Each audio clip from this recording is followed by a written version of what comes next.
Émilie Nicolas, José Legault, Christian Dufour, bonsoir. Bonsoir. Bonsoir. Je pense que c'est Christian, sauf erreur la semaine dernière, qui avait parlé d'un roman d'Agatha Christie, puis qu'on découvrait à chaque chapitre, puis il y avait des fausses avenues, puis on revenait en arrière.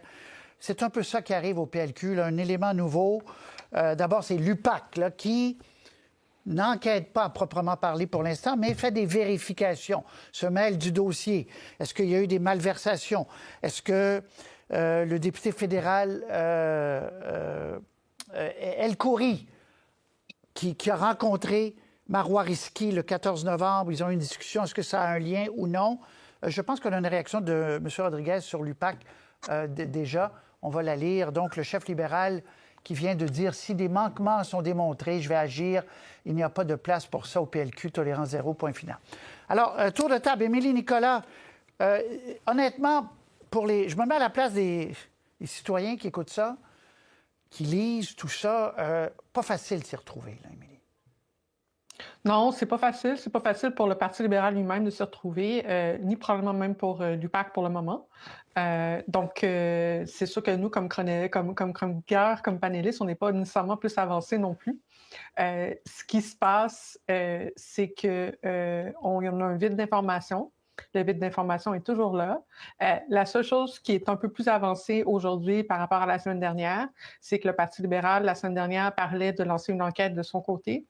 S'il y a des institutions, dont l'UPAC, qui peuvent s'en occuper, peut-être que ça va être réglé plus promptement avec un gage peut-être aussi d'intégrité, de crédibilité plus grand que si ce n'était je ne sais trop quel consultant qui faisait une enquête interne. Et donc, il y a peut-être un gage de crédibilité dans la démarche. Exactement. Non, mais c'est un ancien juge qui a été nommé par le PLQ. Oui. À voir, là. Mais est-ce que l'UPAC nous a impressionnés par la rapidité de ses enquêtes jusqu'ici? Je ne suis pas sûr, mais peut-être. Vous avez raison qu'à force d'accumuler, il y a le directeur général des élections, il y a aussi la conseillère en éthique.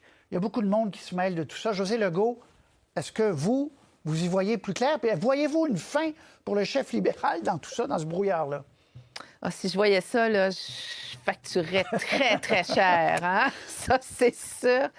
Mais bon, plus sérieusement, la semaine dernière, on parlait d'un brouillard. Là, c'est plus qu'un brouillard. On ne s'y retrouve plus du tout. Et c'est vraiment dans les médias qu'à tous les jours, on ajoute des nouveaux morceaux au casse-tête dont on ne sait toujours pas quel est le dessin. On ne sait pas qu'est-ce que ça représente, on ne sait pas ce qu'il y a dedans, on ne sait pas encore. Et pendant ce temps-là, et ça, je pense que c'est le vrai problème du Parti libéral, il y a un chef, Pablo Rodriguez, qui, malheureusement pour lui et son parti, jusqu'à maintenant, et on est quand même, ça fait une semaine et demie, n'a toujours pas repris le contrôle de la situation. Par le contrôle de la situation, j'entends pas justement de tout élucider, mais de projeter l'image d'un chef qui sait où il s'en va.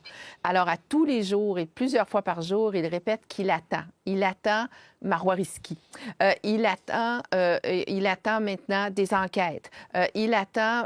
Bon, l'UPAC, il n'y a pas le choix de l'attendre, c'est de vérification. Et là, aujourd'hui, on a vu que ça a éclaboussé jusqu'à Ottawa, à la Chambre des communes, où il y a un député conservateur qui s'est permis de tenter de poser une question au gouvernement libéral parce qu'il y a un député libéral fédéral qui a été nommé aussi dans les médias dans cette affaire-là. Voilà. Alors, et le président de la Chambre l'a empêché de poser sa question parce qu'il disait que ça ne concernait pas les affaires du gouvernement fédéral. Alors, écoutez, là, ça éclabousse un peu partout, mais ce que ça éclabouse le plus, c'est l'image du chef du Parti libéral du Québec. Je vais vous donner un sondage qui va peut-être vous étonner dans une seconde, mais Christian Dufour, poursuivons notre tour de table sur les malheurs de Pablo Rodriguez et du Parti libéral du Québec. Où vous en êtes? On dit que c'est du brouillard, mais il y a quelque chose qui est clair comme de l'eau de roche, c'est que c'est un énorme test pour M.